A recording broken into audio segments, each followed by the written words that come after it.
va a haber gente que... Buenas noches a todos, perdón, me puse a conversar con Matías y me olvidé de saludar al respetable público presente. Digamos, arranco yo y después, en todo caso, en la grabación empezarán a repasar lo que no tuvieron ocasión de escuchar.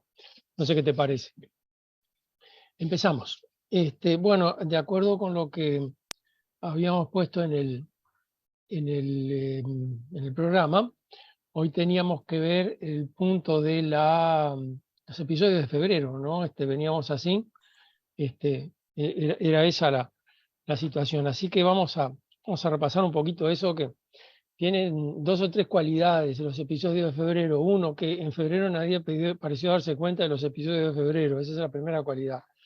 La segunda es que han tenido idas y vueltas a lo largo del tiempo, y la tercera es que me da la impresión de que después de un punto alto están empezando a decaer un poco, pero esas son opiniones personales, nada más. Creo que es ver un poco también en su momento, no al principio, cómo fue pasando los episodios de febrero, cómo fueron evolucionando en la historia. Digamos, porque desde 50 años hasta ahora los episodios de febrero han pasado por muchas situaciones, desde la desaparición total hasta, por ponerlo como un momento crucial de la historia política del Uruguay en el siglo XX, XXI, XX. Así que vamos a dejarlo así por ahora. Bien, ¿cuál es el punto de los episodios de febrero? Primera situación a tener presente, que febrero es un mes que está en plenas vacaciones. Entonces, normalmente febrero es un mes muy poco político.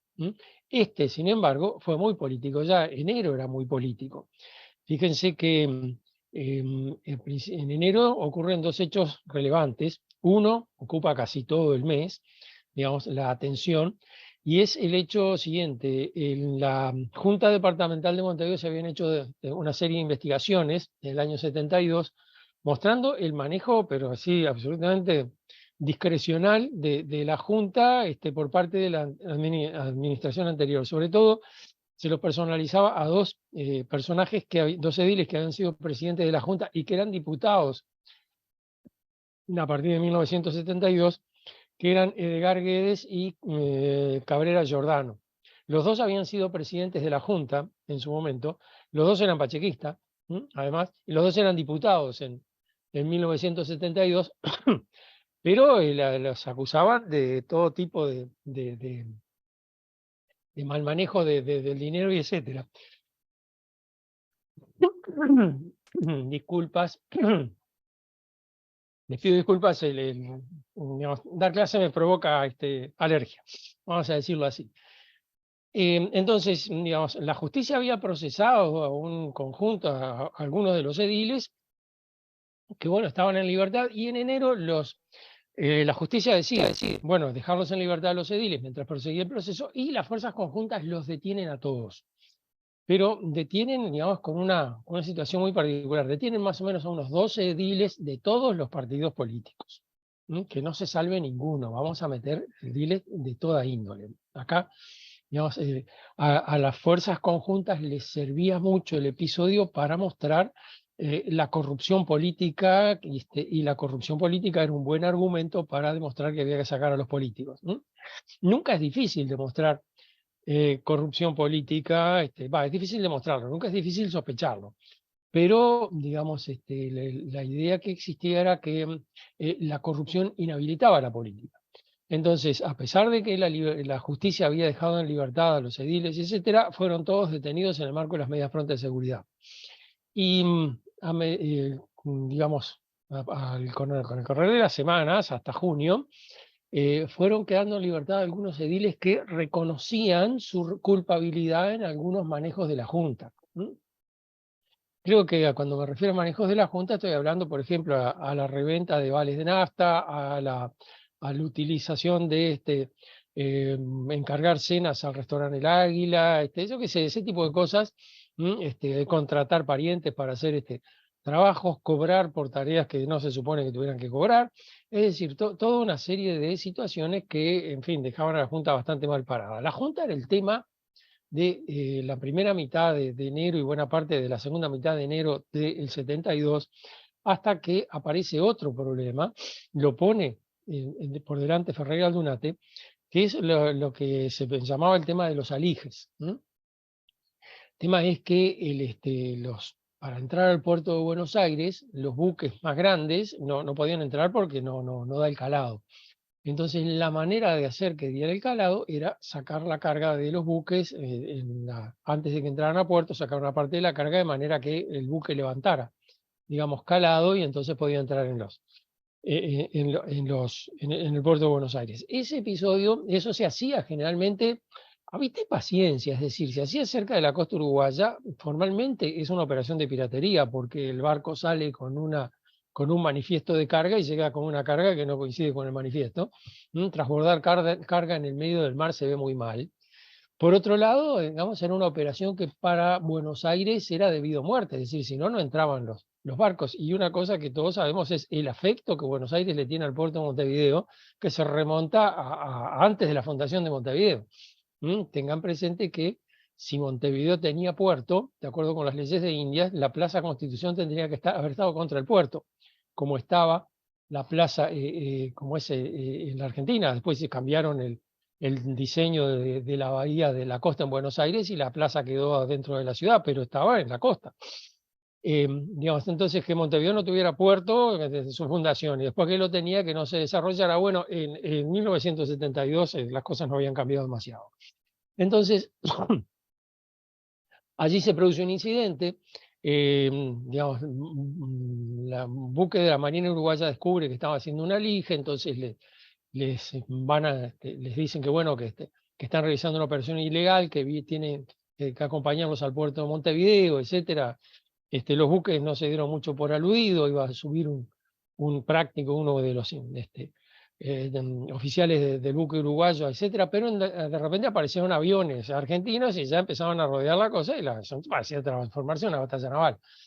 Como no daba para tanto, le dijeron al buque de la Marina Uruguaya que volviera a puerto, y bueno, se pensaba resolver el tema con una protesta diplomática o algo así. Pero Ferreira Aldunate encontró aquí un tema con el cual podía hacer reposicionarse, reconstruir agenda. Entonces, es decir, Ferreira Aldunate había quedado muy eclipsado durante el año 72, después de su alto perfil, cuando denunció el fraude electoral, se negó a participar en el acuerdo con Bordaberry, etcétera, etcétera. Pero después la dinámica de la guerra interna se lo tragó, y prácticamente Ferreira no tuvo, digamos, no se despegó de los temas que fueron los temas del año 72. No denunció las violaciones de los derechos humanos como hacían los legisladores del Frente Amplio, tampoco denunció mucho las salidas, digamos, los desajustes de las fuerzas conjuntas como imagen de gobierno. Las fuerzas conjuntas estaban participando en el gobierno cada vez más, y Ferreira de eso no dijo nada. No dijo tampoco nada respecto a la ley de educación, no lo calentó el tema. Es decir, los temas que estaban en discusión en el año 72, Ferreira prácticamente no participaba. Y eso, como que, digamos, a un candidato presidencial, que además no solo, digamos, candidato presidencial, también un líder político, que tenía un poco la responsabilidad de hacer la conducción política del país, participar en la conducción, eso de haber quedado, digamos, sin agenda era muy malo, digamos, una mala situación. Por eso es que entonces el tema de los alijes le sirvió un poco para poner el punto en términos de nacionalismo contra entrega de la patria al extranjero. Es decir, allí había que defender la nación. El tema de la nación es un tema que unifica a todos. Nadie dice, no, yo estoy en contra de la nación, etcétera, etcétera. Por lo tanto, allí hay un punto importante. Y luego, digamos, le servía para cuestionar a Bordaberry. Después de todo, Bordaberry había sido quien había autorizado la retirada del buque uruguayo, en fin, le daba para hacer muchas cosas. Bordaberry se vio muy sorprendido con esto, quedó muy descolocado. Pero, digamos, a principios de febrero el tema que aparece es otro, y es Vasconcelos, que extrañamente, es muy extraño lo de Vasconcelos, ¿no? Miren, Febrero Amargo está en internet, mírenlo. Allí Vasconcelos pone el texto de la manifestación que hizo en Radio Carve en un programa que se llamaba Tomándole el pulso a la República, que la conducía un periodista de apellido Michelini, que después terminó en el penal de Libertad, no tenía nada que ver con, los políticos de ese apellido, pero este Michelini, que si mal no recuerdo se llamaba Luis, quedó preso acusado de espionaje. Los militares lo acusaron de hacer espionaje en beneficio de los Tupamaros.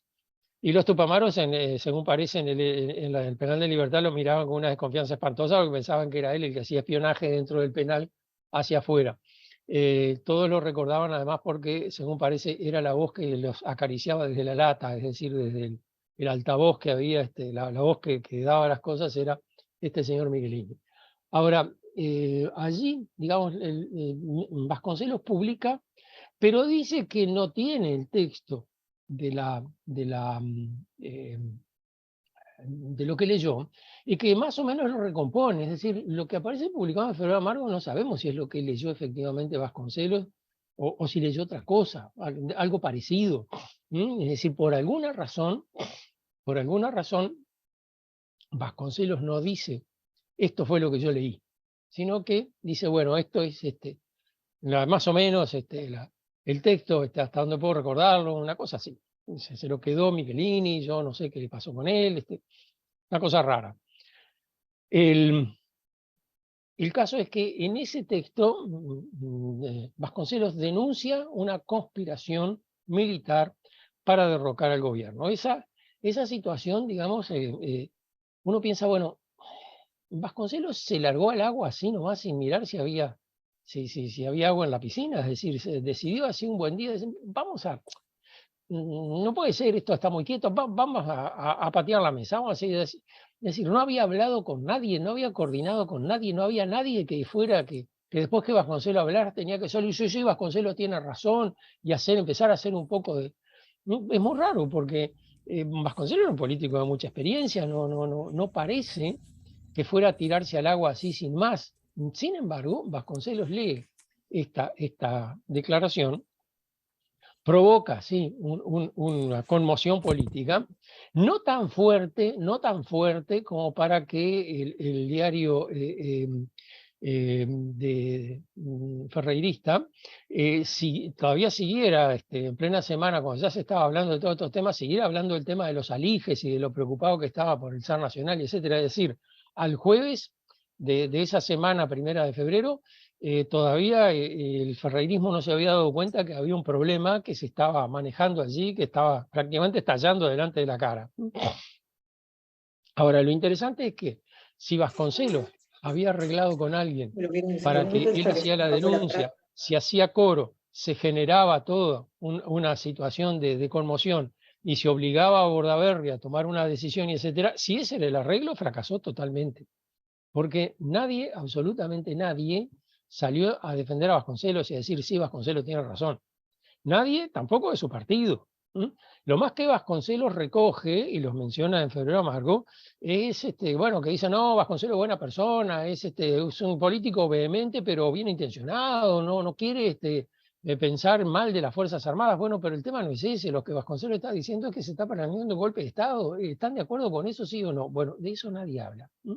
De eso nadie habla. Bordaberry emite un comunicado diciéndole que de ninguna manera, que las Fuerzas Armadas respetan la institucionalidad, que el presidente se juega por la Constitución, en fin, toda una cosa así, pero los militares no están conformes con eso y la Junta de Oficiales Generales, la Junta de Comandantes en Jefe decide emitir otro comunicado mucho más fuerte, donde le acusan a violencia, a Vasconcelos de cualquier cosa, de ser brazo intereses espurios que quieren socavar el prestigio de las Fuerzas Armadas con mentiras y con falsedades, pero que no van a pasar. Ese lenguaje propio de los comunicados de las Fuerzas Conjuntas. Claro, allí es cuando muchos salen a decir, no, miren que Vasconcelos es buena persona, pero ¿cómo vamos a pensar eso de las Fuerzas Armadas? Además, de ninguna manera. Si Vasconcelos está equivocado, es bien intencionado, no es por hacer daño. Es decir, ya dando por supuesto que, digamos, las Fuerzas Armadas están del lado del bien, Vasconcelos está del lado del mal, pero no por mala persona, sino vaya uno a saber por qué. Así que salgan políticamente a decir Vasconcelos tiene razón, nadie. Frente a este planteo de que los comandantes sacan un comunicado sin la autorización de Bordaberry, los generales más bien que los comandantes, allí el Bordaberry decide sustituir al ministro, que es todavía es Armando Malet, y en su lugar designa a el general Francese. Y el general Francese viene a poner orden, es decir, el general Francese había sido ministro de la época de Gestido, ministro de la época de Pacheco, era un ministro duro, célebre en su época por ser el autor de una frase que hasta donde se lograba entender decía que Pacheco tenía el mérito de ordenar el orden y clausurar el caos, sin que nadie entendiera exactamente de qué estaba hablando, qué quiere decir ordenar el orden, cómo se clausura el caos. Bueno, como sea, Pacheco lo había hecho según Francese. Pero sobre todo lo que hacía Francese era meter miedo. Francese hablaba fuerte, prepoteaba, decía, los llevaba por delante a los legisladores, era así un duro. Entonces, Bordaberry apuesta a que Francese va a poder organizar este ministerio. Y ya Francese le dice a los comandantes, bueno, con ustedes quiero hablar. Ahí, cuando termina la ceremonia de asunción, bueno, con ustedes quiero hablar. Pero los comandantes no se dejaron impresionar, sobre todo el comandante del ejército, que está allí además en una situación muy endeble, es el general César Martínez, y el general César Martínez tiene la sensación de que en realidad sus subalternos generales piensan otra cosa distinta, están en algo diferente de lo que está él. Entonces allí se produce el problema, digamos, el 8 de febrero, jueves, Bordaberry convoca al pueblo para que vengan a defender las instituciones, etcétera, porque los militares dicen que no aceptan a Francese como ministro. Bordaberry dice que lo va a defender porque es el ministro que él designó y además él defiende la Constitución y la ley, convoca al pueblo a que venga a la plaza, no va nadie. Y ese es también otro episodio. Por alguna razón se le ha echado la culpa a la izquierda de que no fuera la gente a aplaudir a Bordaberry, pero no fueron sus votantes. ¿A qué precisaba la izquierda? Es decir, Bordaberry tenía casi como 380.000 votos. ¿Dónde están los 380.000 votantes de Bordaberry esa noche? ¿Qué se hicieron? ¿Por qué tiene que ser la izquierda la que tiene que salir a defender a un gobierno que le ha dado palo desde que asumió? Que jamás se dignó siquiera en dirigirse a la izquierda. Bueno, pero estoy contestando así tardíamente un editorial de Washington Beltrán, donde Washington Beltrán decía, ¿dónde están ahora aquellos que siempre reclamaban por las libertades, que condicionaban las calles? Bueno, están en sus casas, ¿no? Esa es la respuesta. Pero Bordaberry se compromete a defender a su ministro. Y allí, digamos, empiezan los problemas. Bordaberry emite la convocatoria por cadena nacional pidiendo al pueblo que venga. Pero la cadena nacional sale solo por algunas emisoras y las cortan. Además, las toman todos los militares, es decir, prácticamente queda cortada la comunicación entre el Poder Ejecutivo y el resto de la población.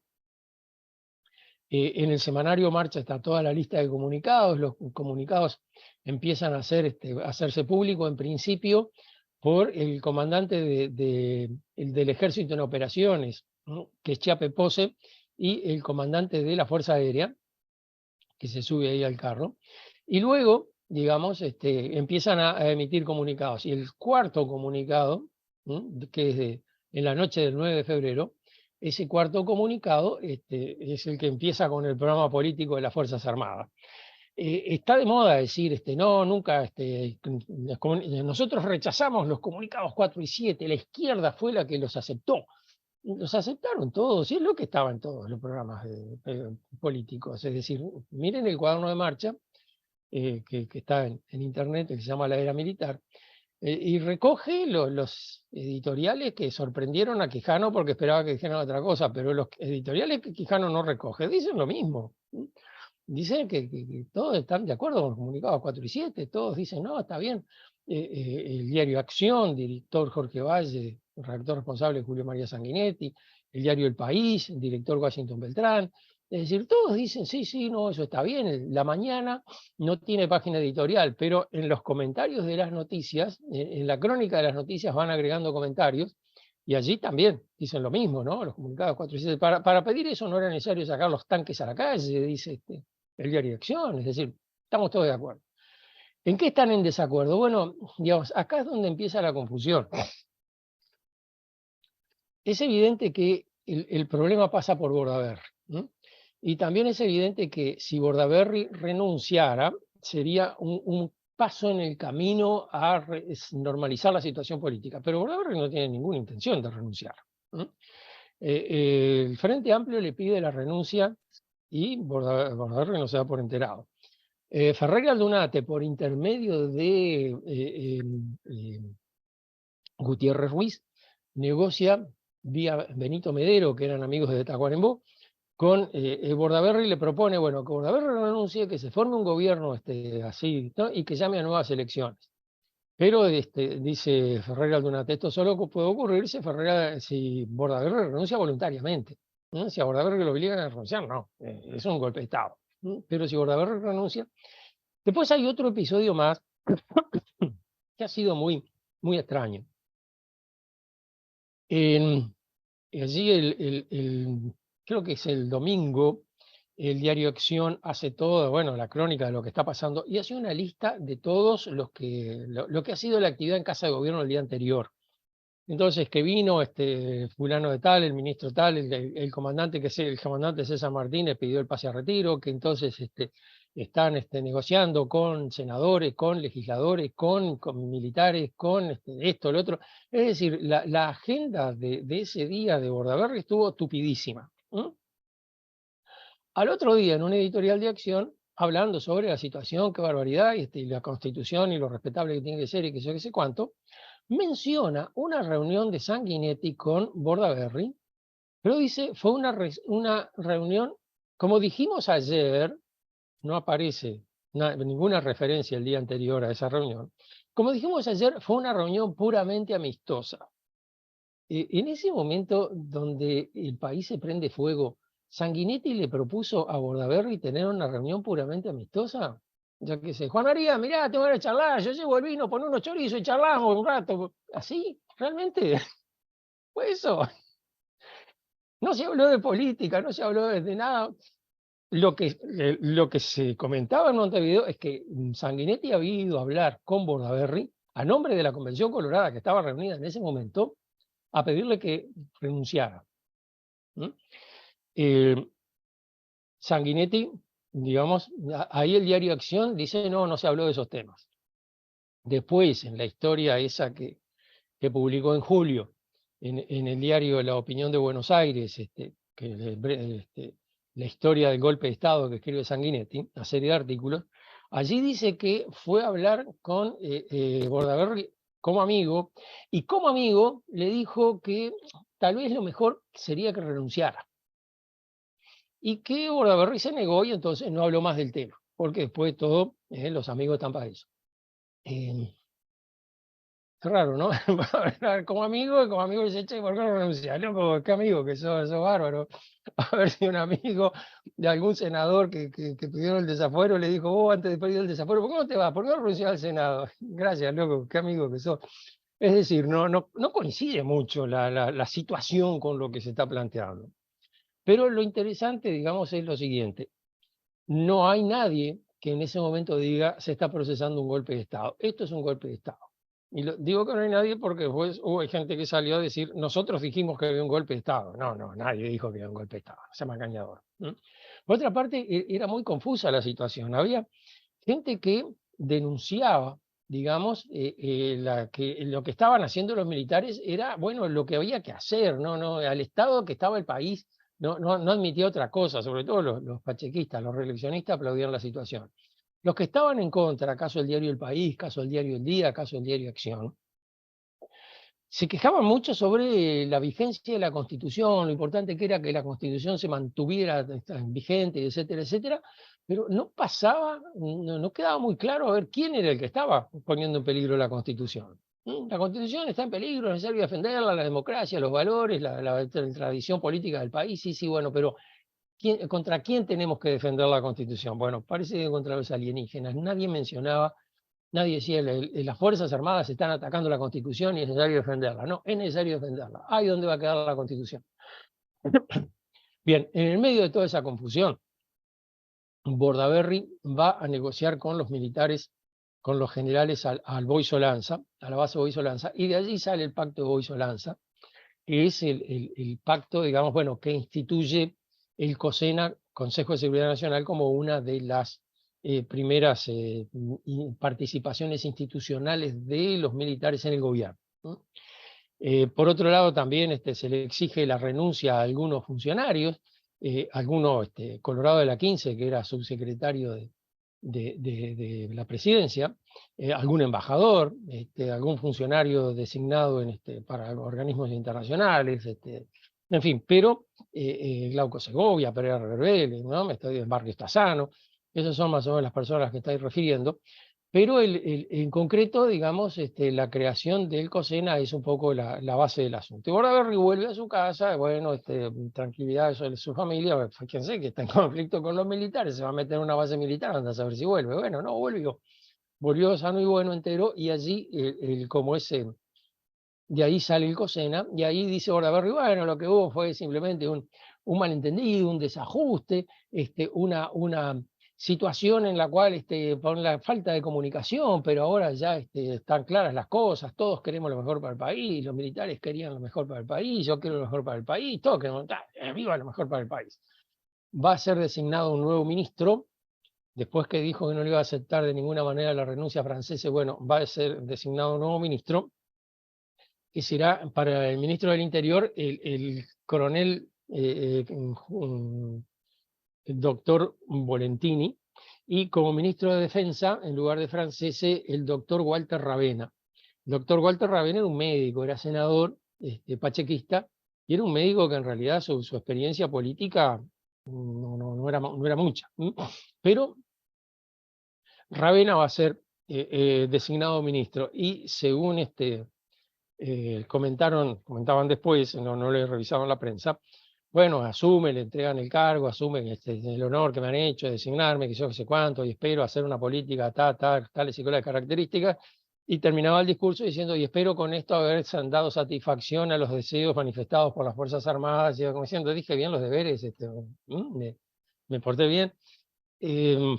Tengan presente que Ravenna asume el 12 de febrero, el 13 de febrero de 1973, y cesó en el cargo el 31 de agosto de 1981.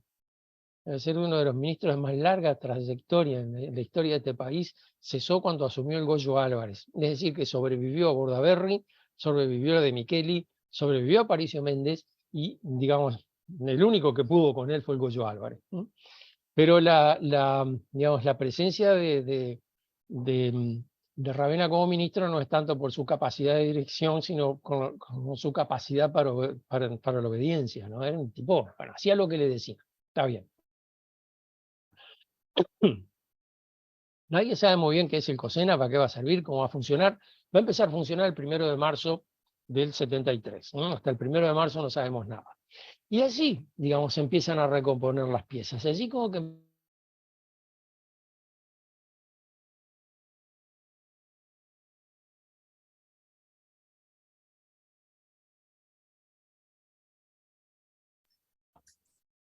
Porque me contó solamente a mí o a todos. No, sí, se cortó.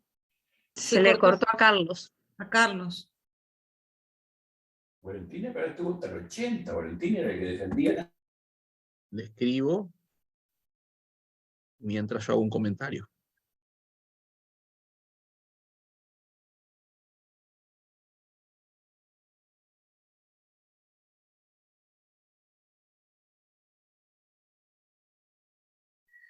En esa, Carlos supongo que va a volver a entrar, en esa columna que Sanguinetti escribió, son una serie de notas que escribió en julio en Buenos Aires sobre su visión del golpe, como su primer relato sobre el golpe de Estado, son las que dieron lugar al escándalo ese reciente que hubo respecto a que cuando las reeditó en el libro que salió este año sobre el golpe de Estado, había modificado las columnas, había desaparecido la mención al pedido de renuncia. Porque en cierta forma, como Carlos empezaba planteando, el golpe de febrero se volvió después como una instancia de debate político en torno al cual algunos actores políticos fueron acusados de connivencia, apoyo, y otros no. Ahí volvió Carlos. Estaba simplemente comentando, Carlos, lo de cómo el episodio que Sanguinetti modificó su propia columna en el libro de... Sí, iba a llegar a eso. Perdón, te spoileé. No, está, ahora ya, sigue Matías, sigue Matías. No, sí, porque justamente lo mencioné para eso, para justamente explicar ese punto. Decía entonces, allí se empieza a ver que, por ejemplo, entre las funciones que se le adjudica al COSENA y las cosas que van a hacer, etcétera, etcétera, no aparece nada de lo que aparecía en los comunicados 4 y 7. Es decir, aquel proyecto político de las Fuerzas Armadas, bla, bla, bla, parece haber quedado olvidado en las conversaciones con Bordaberry. Y entonces allí, decía, se empiezan a recomponer las cosas. A ver, el 13 de febrero, que es martes, igual que esta semana, el proceso, digamos, como que empiezan a caer las fichas. Bueno, Washington Beltrán publica un editorial en el diario El País increíble. Bueno, se ha salvado la democracia, todo quedó bien que eso. Ahora que ha pasado aquello, podemos pensar en un futuro diferente. ¿Qué es aquello que no podés nombrar? Freud habría escrito un libro de este grosor a partir de esa ausencia, ¿no? De esa referencia no enunciativa que hace Beltrán. Evidentemente es consciente de que la situación no es tan buena como la quiere presentar, pero en fin. Lo mismo el diario Acción. Acción saca un editorial diciendo, bueno, esto muestra la vocación legalista y constitucionalista de las Fuerzas Armadas. No era necesario hacer eso y evidentemente se excedieron un poco y por más que Bordaberry diga, bueno, sí, fue un problema, no vivimos en el mejor de los mundos posibles, esto fue una situación delicada, pero se ha superado y además por las dudas el diario aclara, seguiremos apoyando al gobierno con ministros o sin ministros. Es decir, seguiremos apoyando al gobierno con militares o sin militares. Y fíjense que rodó la cabeza de un congresista, Barrios Tassano, subsecretario de la presidencia, era una de las personas que se vieron obligadas a renunciar para el... Entonces, decir que, como les gusta decir a Sanguinetti, que ellos se pusieron en contra de los militares el 9 de febrero, no, para nada, absolutamente para nada.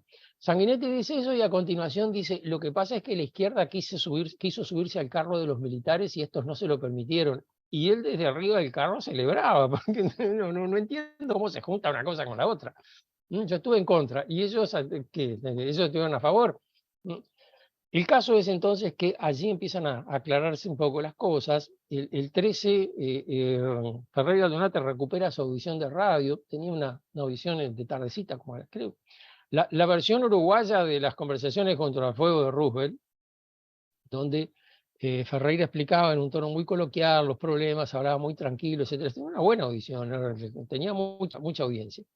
Allí vuelve, bueno, y entonces allí dice su posición sobre los problemas, sobre los temas. Dice que los militares estuvieron bien, dice que lo que hicieron los militares, lo que reclaman es lo mismo que ellos le reclamaron a Bordaberry un año antes, es decir, está de acuerdo con los comunicados 4 y 7, pero es el único que dice los militares no están capacitados para gobernar, tienen que volver a los cuarteles. Es el único que lo dice. No dice que mal estuvieron los militares, no dice que horrible, esto es un golpe de Estado, no. Dice eso que era mucho, que era decir mucho en aquella época.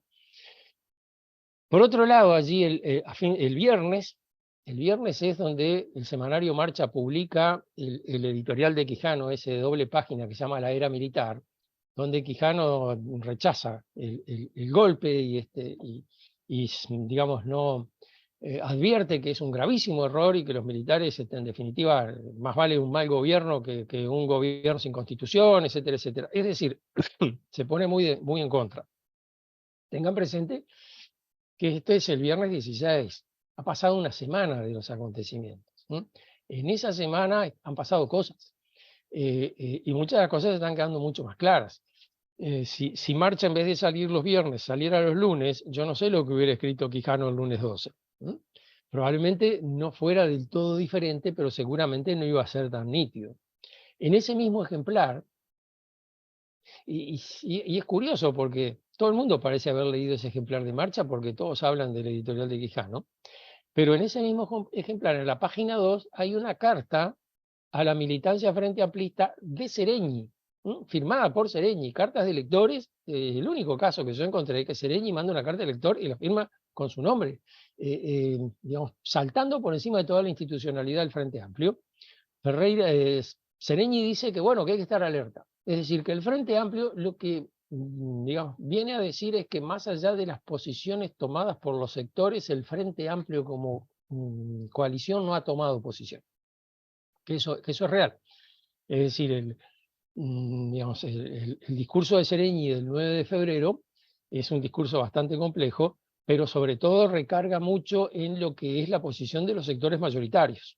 El Partido Comunista, Partido Socialista, Partido Demócrata Cristiano, Lista 99, que estaban a favor de la intervención militar. Y recién al final, en el último párrafo del discurso, el último de todos, Sereñi dice, bueno, sobre todo entonces la consigna de la hora es, por eso compañeros, como decía Sereñi cuando quería meter algo que no tenía nada que ver, por eso compañeros, la consigna de la hora es estar alertas, mantenernos alertas a las noticias, ir a los comités de base, discutir los documentos que bajan de la mesa política, es decir, como que la idea de que la posición del Frente Amplio se estaba construyendo allí, que la situación no estaba tan clara. Al otro día, que es el sábado 14, perdón, el sábado 17, es el Congreso de Comités de Base en el Galpón, primer Congreso de Comités de Base del Frente Amplio. Y allí cierra el Sereñi y allí ya la tiene mucho más clara y dice, bueno, la situación no es lo que parecía. En este momento lo que se está imponiendo sobre todo son los sectores de la derecha dentro del ejército, el COSENA que se está planeando es, digamos, un giro a la derecha de la situación, así que lo que corresponde hacer, etcétera, etcétera, etcétera, y sobre todo señala, digamos, la situación en que se encuentran los demás partidos, según Sereñi, que es la misma en la que se encontraba el Frente Amplio unos días atrás, es decir, la desorientación, no saben para dónde salir, están medio perdidos, en este momento es el momento de tener las cosas claras, dice Sereñi, porque allí donde la situación se complica. Y bueno, digamos, en la semana siguiente, Ferreira sale de nuevo a la radio y se dedica a la audición a pegarle a Sereñi, ¿no? Que Sereñi está confundido, está equivocado, mucho más confuso están lo de las situaciones del general, nosotros la tenemos muy clara, siempre la tenemos, pero en realidad no la tenían nada clara, eso era muy, muy claro, ¿no? Y digamos, como que Ferreira se está colocando en un lugar político, digamos, donde sin volcarse, sin apoyar, sin confundirse con la izquierda, cuestiona la intervención de los militares en el gobierno. Es decir, tomar una posición de cuestionamiento al gobierno, pero sin que se lo confunda con el Frente Amplio. Sobre todo, es decir, pegando un poco a la izquierda, un poco a la derecha.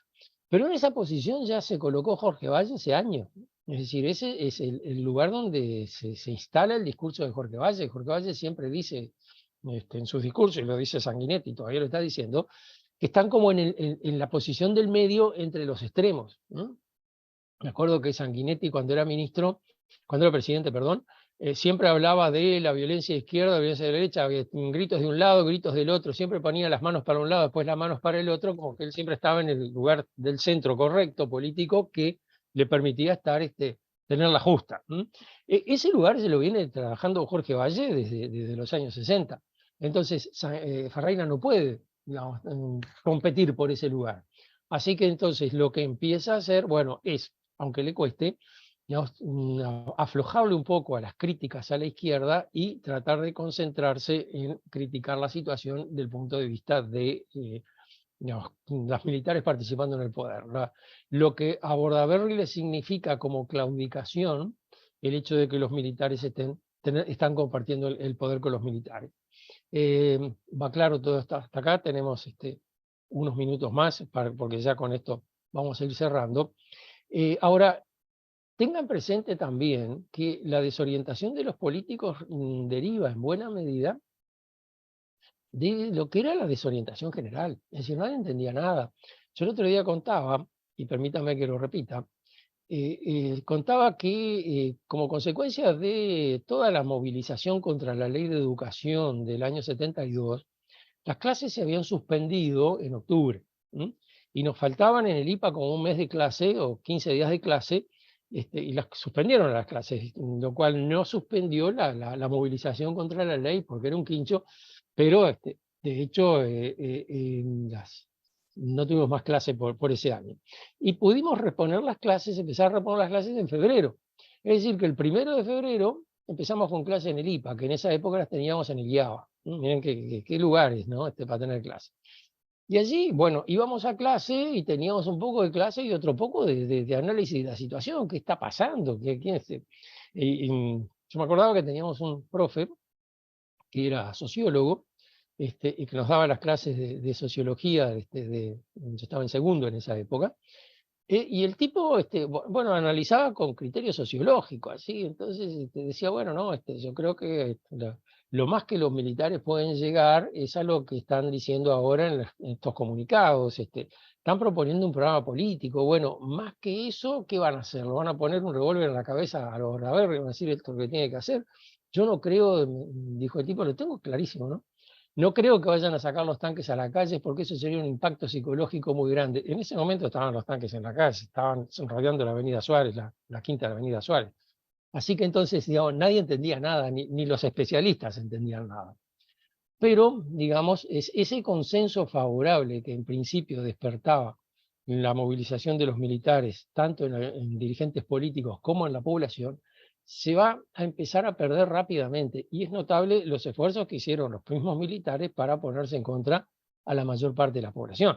Es decir, todos aquellos que en un principio miraban con un poco de interés, tolerancia y hasta, digamos, favorablemente la participación de los militares, empezaron a ver que, bueno, compartir con los militares era difícil.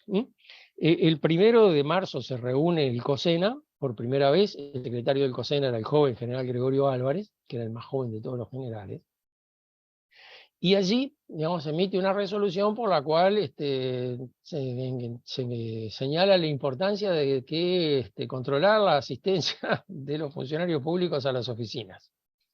Es decir, loco, todo este relajo para eso, ¿no te parece que te quedaste corto? Es decir, ¿dónde te quedaron aquellos grandes proyectos de los comunicados 4 y 7? Ahora resulta que vas a estar como si fueras un jefe personal controlando en la puerta a ver si el tipo marca a las 7 o a las 7 y 5, ¿en qué medida cambia eso? Pero la mentalidad de el país funciona como un cuartel, hay que estar para formar a las 6 de la mañana, bien temprano, como decía Perón, levantarse bien temprano, al cohete, pero bien temprano.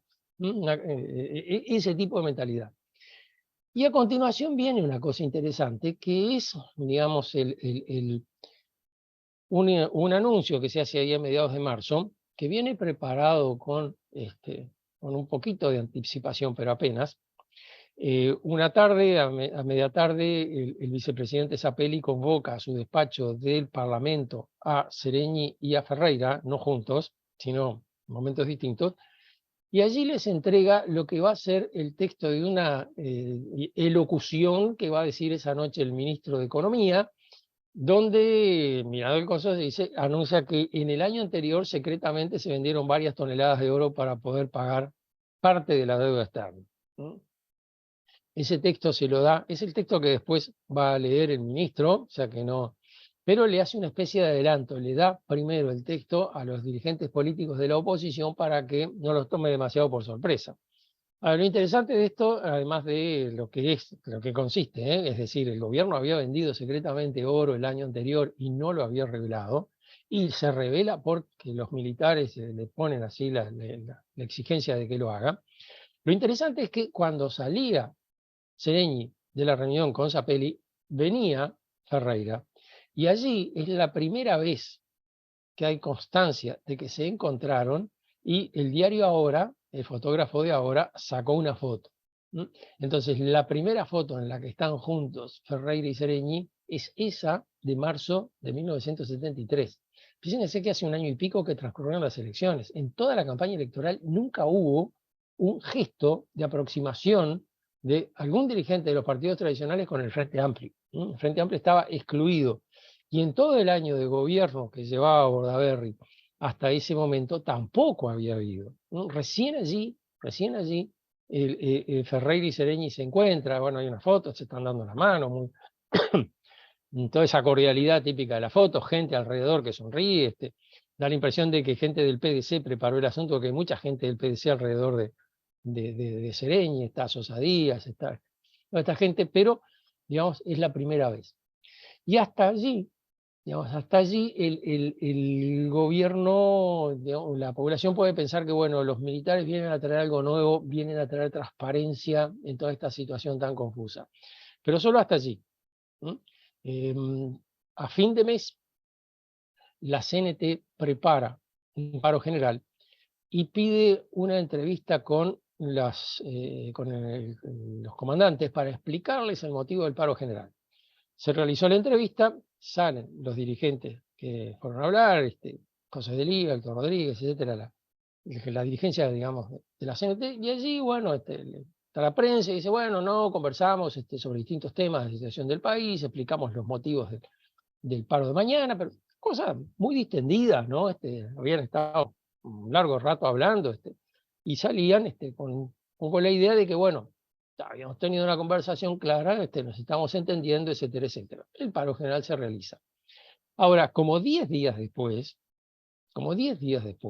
tengan presente, no esa tarde, no esa misma tarde, como 10 días después, la Junta de Comandantes emite un comunicado que tiene como objetivo corregir los errores y las omisiones de los dirigentes de la CNT en la conferencia de prensa que habían hecho ya hacía como 15 días antes, después de la reunión. Y entonces allí cambiaban toda la línea.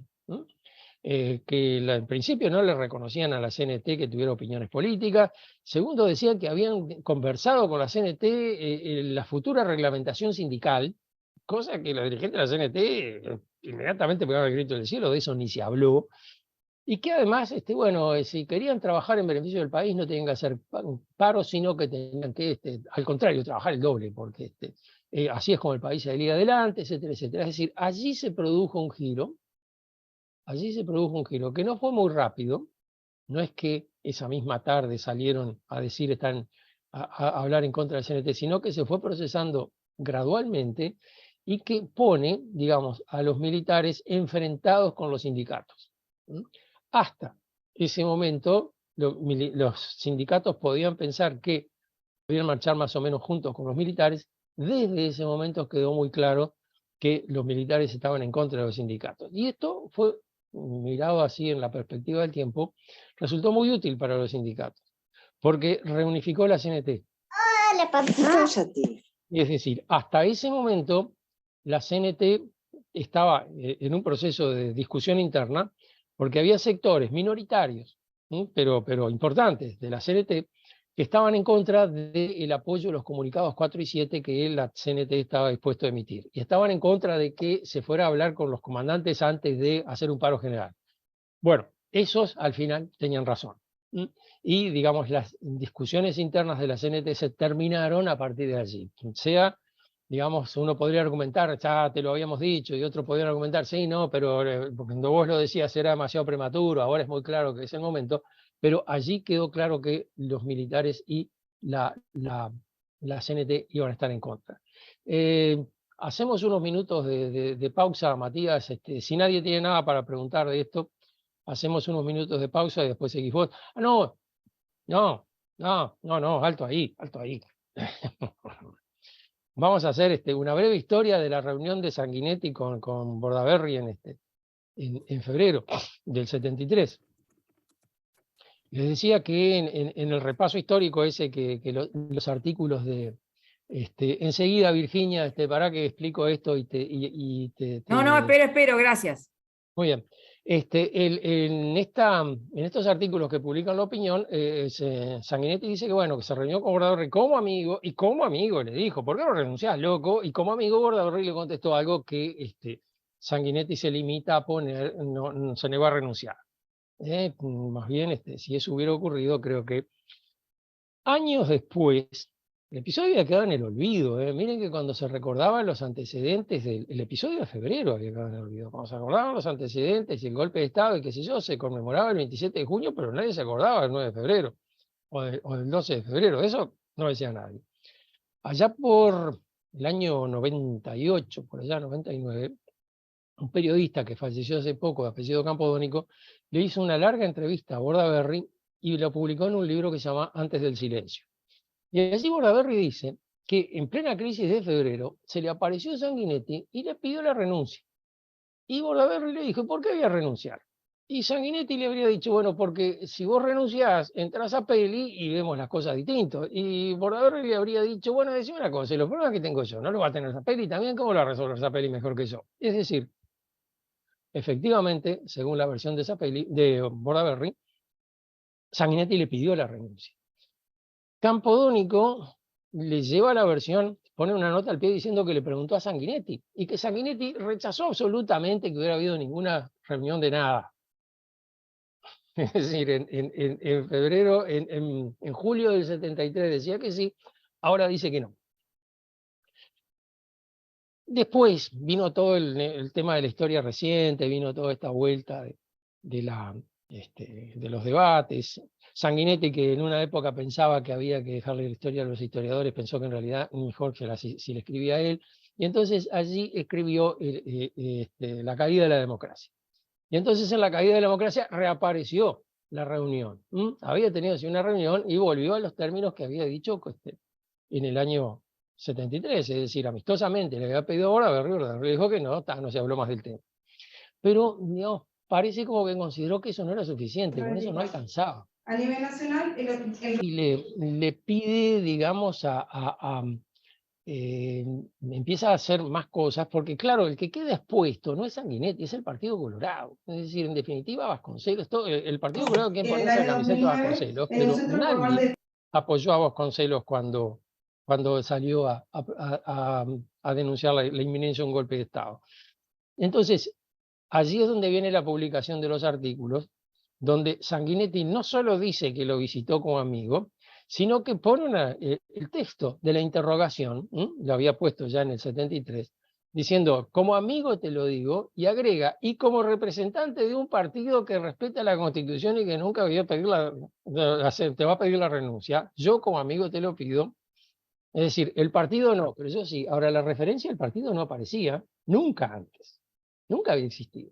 Y el mismo Sanguinetti lo dejaron repegado en un programa y dijo, bueno, no me explico cómo llegó hasta ahí esa frase. Que para un tipo que pudo verse presidente de la República no es una linda explicación. Sí, no, queda como débil, ¿no? Como que allí hay un punto en contra. No quiero seguir con esto. Virginia, ¿querías hacer una pregunta? Discúlpeme que lo llevo al comienzo de la charla, ¿no? Porque yo estuve ya me olvidé leyendo de El todo Febrero eso, pero Amargo, igual. como usted nos iba a hablar de este tema, y también a mí me queda eso como con un signo de pregunta, porque ese jueves 1 de febrero, Vasconcelos empieza contando en este libro como con mucha, algo como muy pomposo, ¿no? De que yo no hablaba con la prensa, pero hablo, pero con este de Carve sí voy a hablar, pero a mí no me gusta. Bueno, pero en realidad estaba esperando una reunión con el presidente, me la da, no me la da, bueno, me la dio, ay, caramba, me la suspendió. Era como toda una cosa como muy en el aire, ¿no?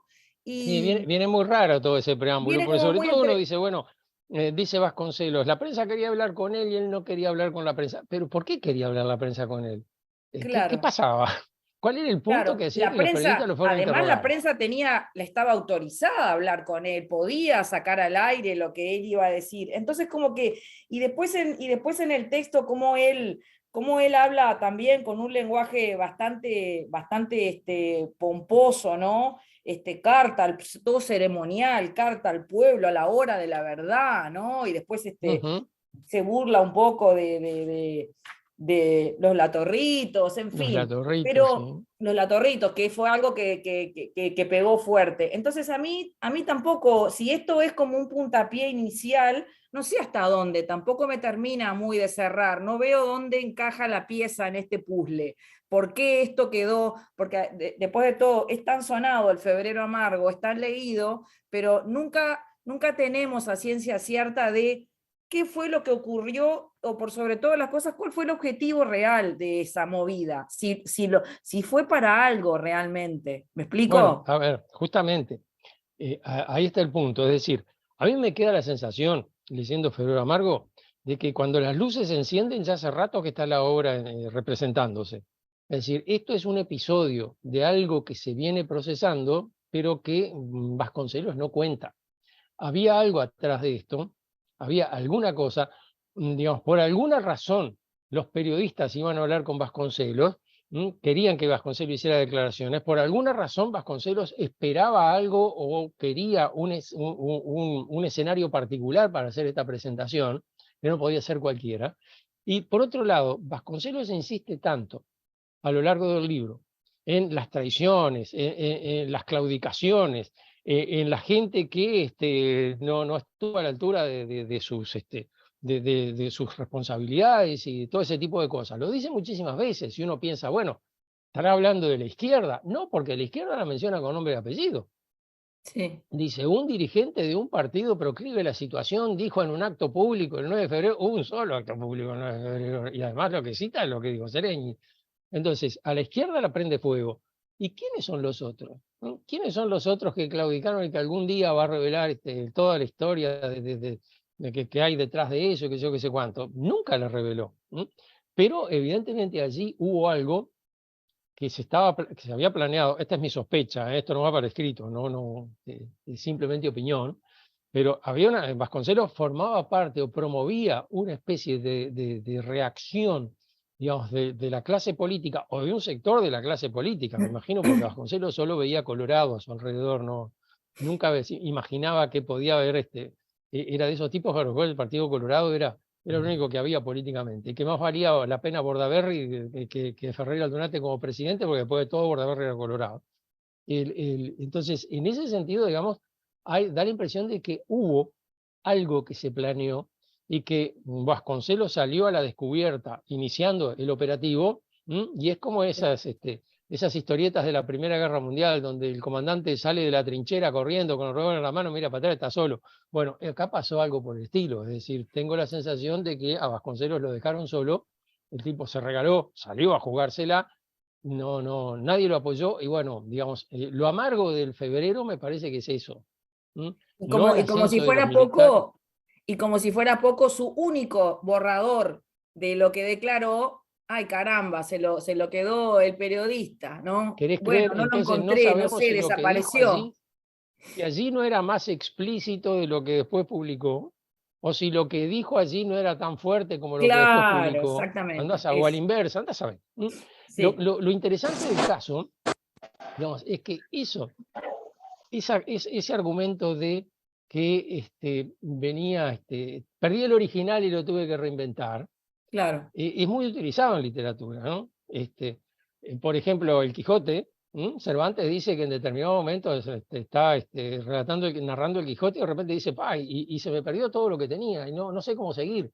Pero después encuentra una crónica que justamente retoma el episodio del Quijote desde donde él lo dejó, entonces se limita a copiar la crónica, es decir, yo no estoy escribiendo esto, lo está escribiendo otro. Lawrence, mirá qué ejemplos que te traigo, ¿no? Lawrence, Los 7 pilares de la sabiduría, donde cuenta toda la campaña en Arabia, dice que perdió el original en un tren y lo que se publica es lo que él tuvo que recomponer de memoria. Y la memoria, viste, es frágil. Puede ser que estés contando cosas que fueron un bolazo, que no fueron así. O que se acomode. O que se acomoden, claro. Y me da la impresión de que el texto de Vasconcelos cae un poco en esa categoría, es decir, encontrar el original, el borrador de lo que efectivamente leyó Vasconcelos en Radio Carve, sería un gran hallazgo para la historia. Yo espero que lo vayamos a encontrar, ¿no? Bien, gracias. No quiero ser pesimista, pero soy pesimista sin querer, con respecto a esto, por lo menos. Carlos, ¿puedo hacer un comentario cortito, Matías, sin demorar más? Gracias. En esto como de sumar como hipótesis sobre Vasconcelos, hay como creo que dos detalles más. Hay un antecedente, 65-66, donde Vasconcelos denuncia una conspiración golpista por teléfono, altera todo el Consejo de Gobierno y en cierta forma ya tenía como una prevención antimilitar bastante clara. Inclusive como en la interna que insista, es como el que le daba el rol de estar atento hacia un golpe de Estado por parte de la familia Vallerres. Y otro detalle es que, o sea, es unánime, yo entrevisté a mucha gente para la interna que insista, todos destacan que Vasconcelos tenía muy mal carácter, y que era alguien muy, muy, muy calentón. Entonces, muy en esto antipático también dicen que era. Sí, pero de un carácter bastante difícil, y que era difícil de parar cuando arrancaba, cuando entraba cuando entraba en combustión, era muy difícil de frenar. O sea que en esto que tú señalas como posibilidad, también puede influir la particular personalidad de Vasconcelos. que es algo unánime. Yo no encontré a nadie que dijera que fuera un tipo macanudo, simpático, todos destacan que tenía muy mal carácter, inclusive su secretario. Bueno, si te lo dijo el secretario, créele. Mm, Ninguna persona, ningún hombre es un gran hombre para su secretario, dicen los ingleses. No sé si lo dirán en inglés, pero es como me salió. Bueno, Nos paramos vemos un y cuarto. ratito, hasta las y cuarto más o menos. Disculpame, Matías, que te agarré un montón de tiempo. No pasa nada, no pasa nada.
Si les parece, vamos arrancando. No sé si alguien tiene alguna pregunta, comentario respecto al tramo anterior. Yo no voy a contestar nada, contesta Carlos del anterior, pero si alguien quiere lo puede plantear.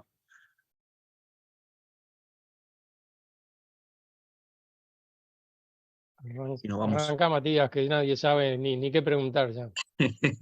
Bueno, como vamos planteando y como estaba ahí señalado en el programa, y aparte surge lo que Carlos planteó en la primera parte, la crisis, la situación de febrero deja un nuevo marco, por lo menos un nuevo componente político, que es una alianza civil-militar, que en buena medida resultaba del progresivo avance militar que vimos nosotros en el año 72, que aparte tenía ya antecedentes de desacato importante, por ejemplo, en octubre del 72 con el arresto de los 4 médicos y bueno, la situación de Jorge Valle, que bueno, tiene como su punto máximo en febrero del 73. Es interesante en esto que señalaba Carlos también, con los cambios que se dieron un poco a la fuerza en la propia interna militar. Esto que también hemos venido conversando en encuentros anteriores.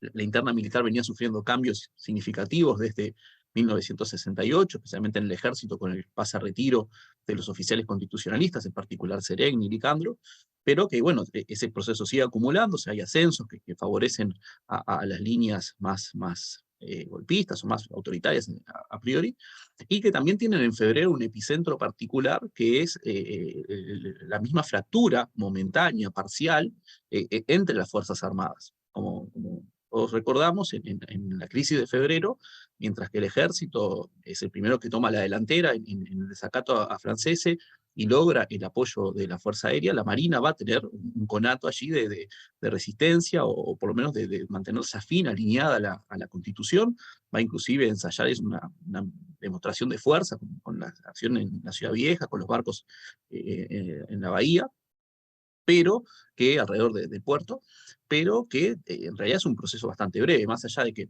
como Carlos señaló varias veces, febrero después se vuelve como un campo de batalla en la memoria, en la lucha política, en los usos del pasado, y en ese mismo sentido la figura de Zorrilla en esas disputas queda como muy destacada, en buena parte merecido, porque o sea, es el único militar que toma la delantera en respaldar la Constitución.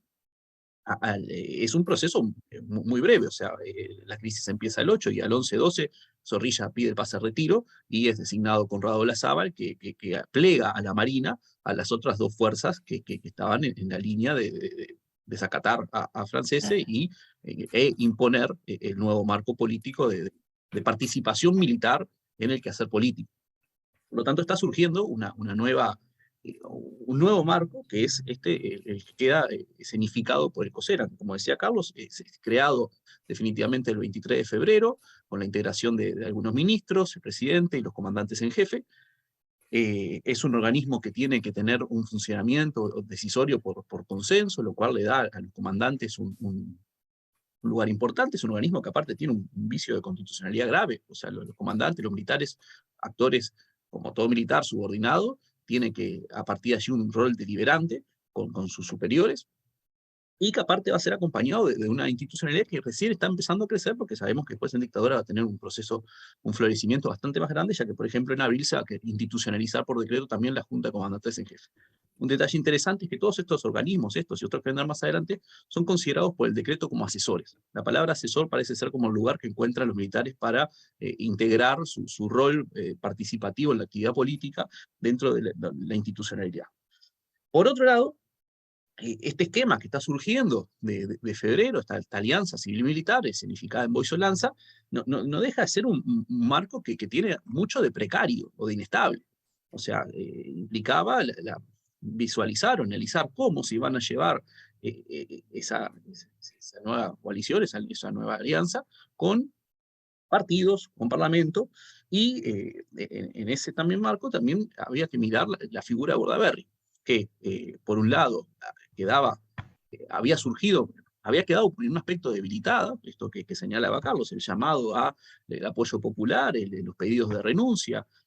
Hay en el texto reciente que publicó Varela Petito sobre el golpe de Estado más largo, un libro espectacular, queda muy destacado cómo prácticamente todos mencionan allí la posibilidad de salida de Bordaberry, casi como un lugar común. Inclusive Varela logra ver que los pachequistas vacilan hasta en un instante como poder apoyar, y después, bueno, se pliegan a la opción de Pacheco de no ir la renuncia de Bordaberry, pero también en ese sentido esta alianza tiene un actor, Bordaberry, que va a tener que mostrar o ver cómo se fortalece o cómo refuerza su autoridad.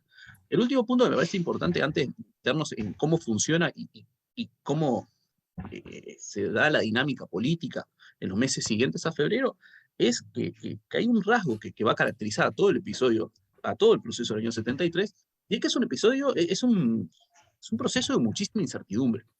Es decir, para la mayor parte de los actores no está claro hacia dónde se va. Y esto influye mucho en las decisiones. O sea, si bien puede estar claro quién, o sea, qué es lo que se quiere y qué es lo que no, no quedaba del todo claro cómo terminaba esto. Y eso influye también en cómo se paran, cómo deciden y cómo actúan. Como señalaba Carlos, la crisis, cuando en cierta forma Bordaberry trata de dar la conjurada, eso se marca, por ejemplo, con el discurso del 1 de marzo, trata el gobierno de mostrar cierta normalidad. Bordaberry va a decir que las Fuerzas Armadas tenían derecho a participar, a colaborar con la sociedad y que por tanto, a partir de ser llamadas a combatir a la guerrilla, habían descubierto los problemas de la nación y por tanto justificaba la participación. Sin embargo, el gobierno tenía allí varios frentes abiertos. Uno es el que Carlos mencionó en la parte anterior, yo voy a agregar solamente un detalle, que es el tema del oro.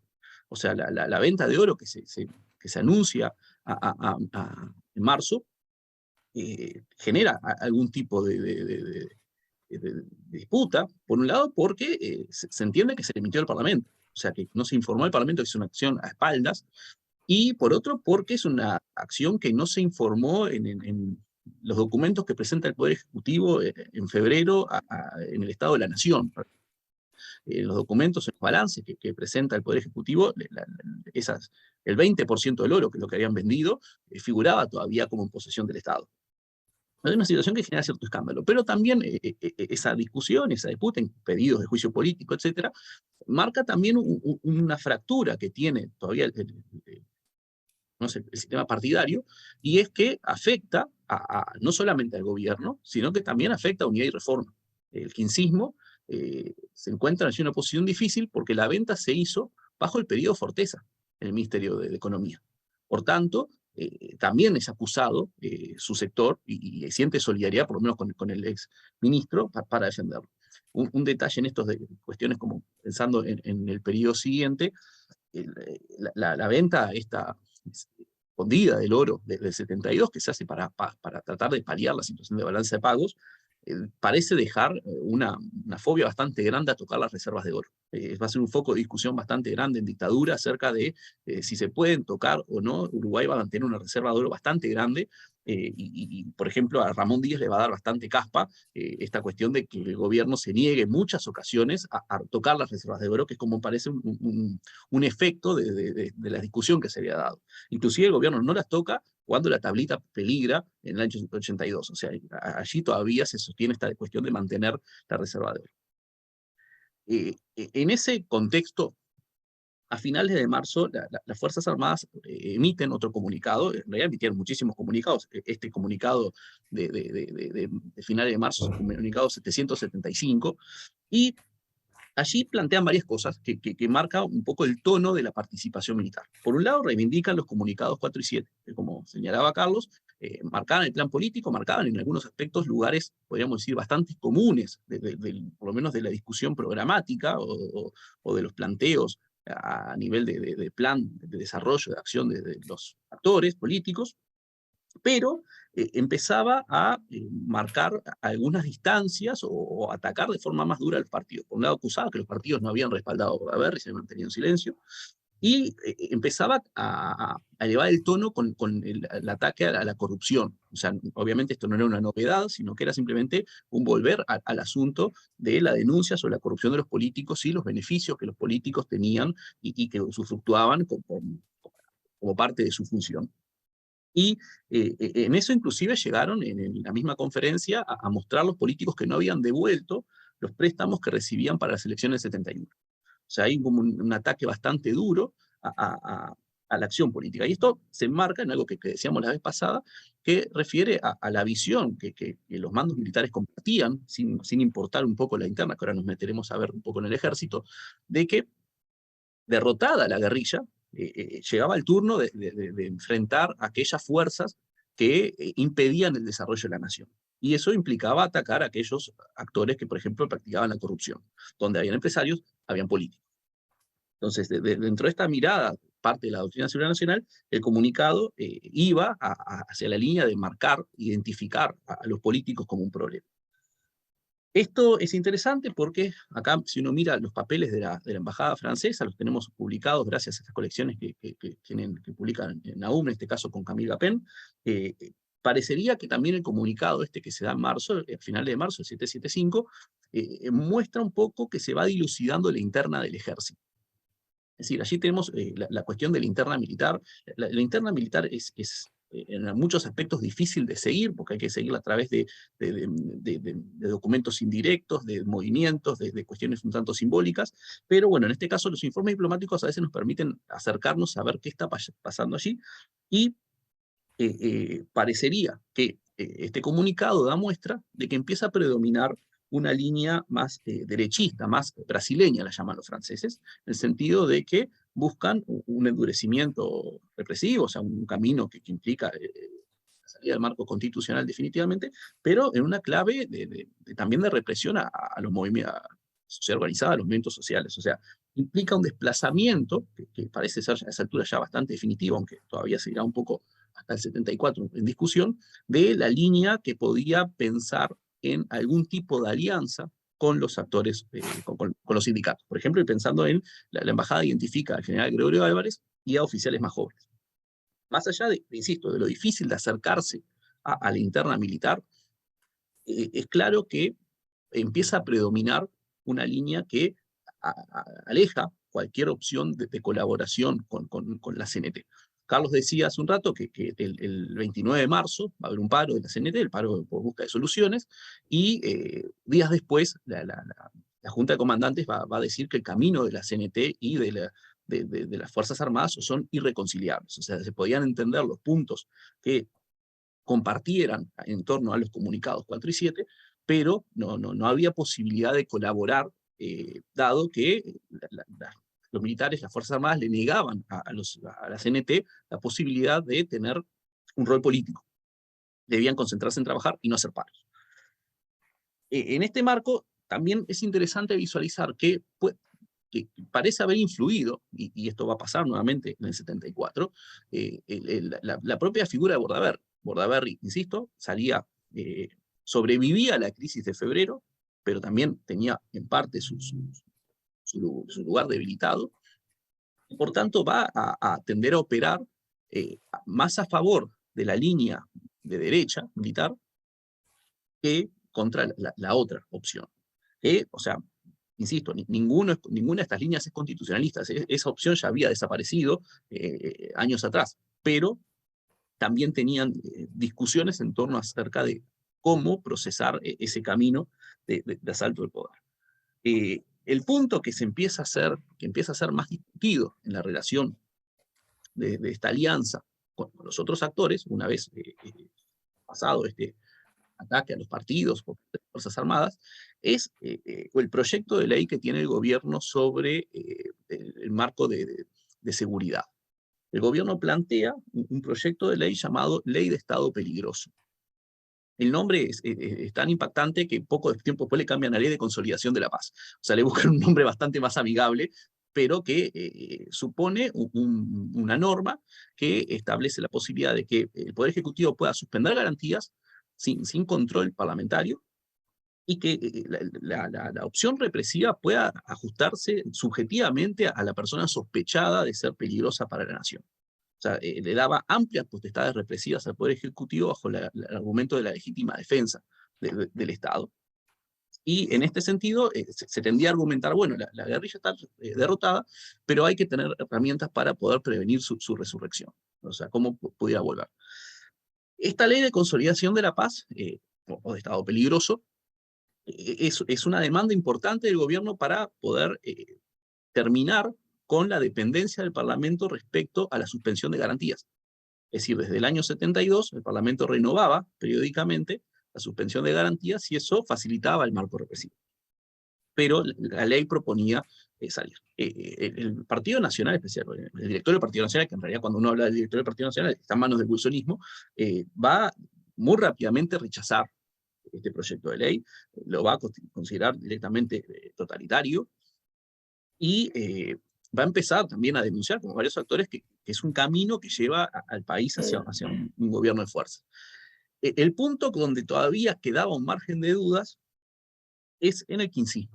Unidad y Reforma, por un lado, le va a contestar el comunicado de los militares diciendo que se reservaban el derecho a contestarles, y dice de forma bastante clara: si los militares hacen política, tienen que aceptar que se les responda políticamente, pero hay una actitud expectante que tiene varias puntas. O sea, Unidad y Reforma no se, por lo menos en marzo, abril, no se posiciona todavía definitivamente opuesto al gobierno, en buena medida porque, por un lado, el sector mantenía algunos cargos dentro del gobierno.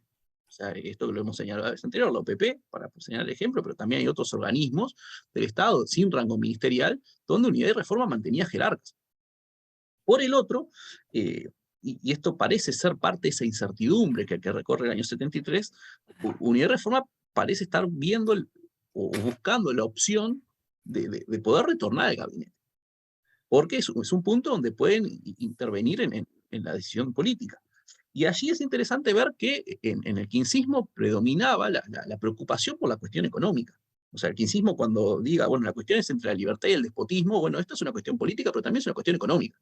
Y está muy preocupado por la posibilidad de que, por ejemplo, el Plan Nacional de Desarrollo, que a esa altura ya estaba terminado, se viera desplazado por tanto la gestión de Cohen, a la cual acusaban de dirigista, el ministro de Economía, pero también por los propios comunicados, que para caso de Unidad y Reforma era bastante claro que en algunos aspectos no eran compatibles con la opción por la liberalización que definía el sector.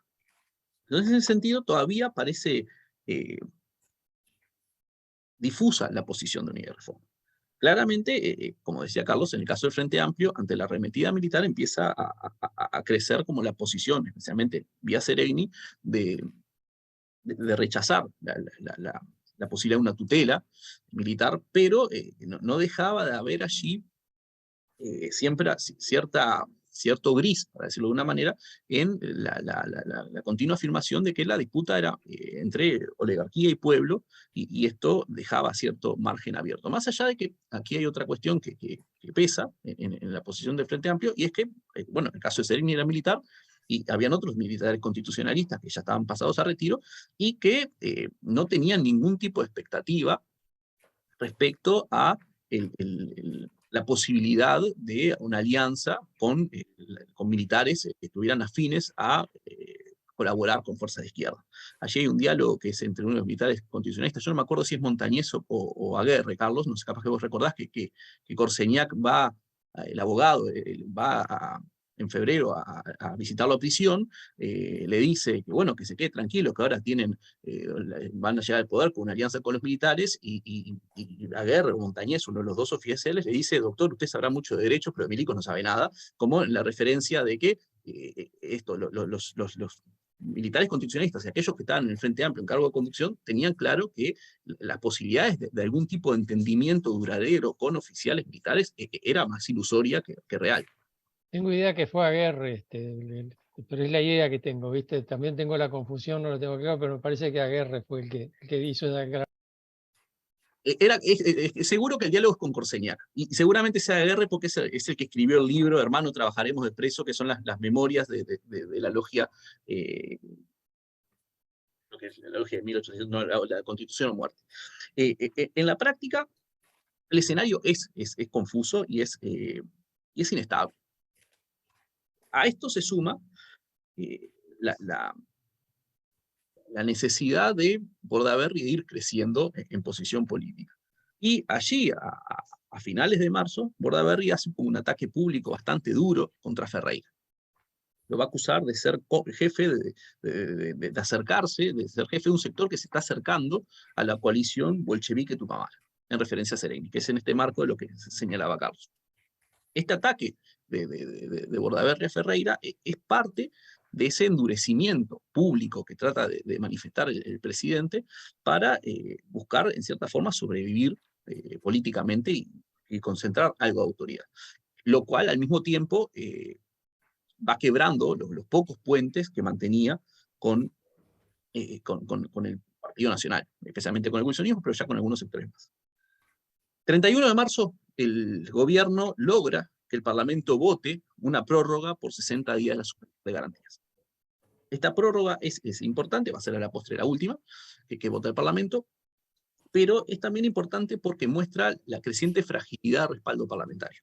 Es decir, apoyan el reeleccionismo, el quincismo, la alianza, el movimiento Herrera-Heber, pero, por ejemplo, Beltrán, o sea, que todavía formaba parte del equipo del Pacto Chico, Beltrán no lo vota, y Lacalle también abandona a Herrera-Heber, al movimiento Herrera-Heber, y tampoco va a apoyar la suspensión de garantías. Sí, en mayo Heber se ausenta de esa.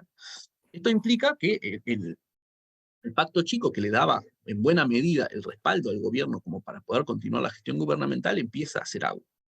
Y como buena muestra de ello, un mes después va a renunciar Valparda, el ministro de Industria y Comercio, que en buena medida estaba encargado de planificar un poco la cuestión de la promoción industrial.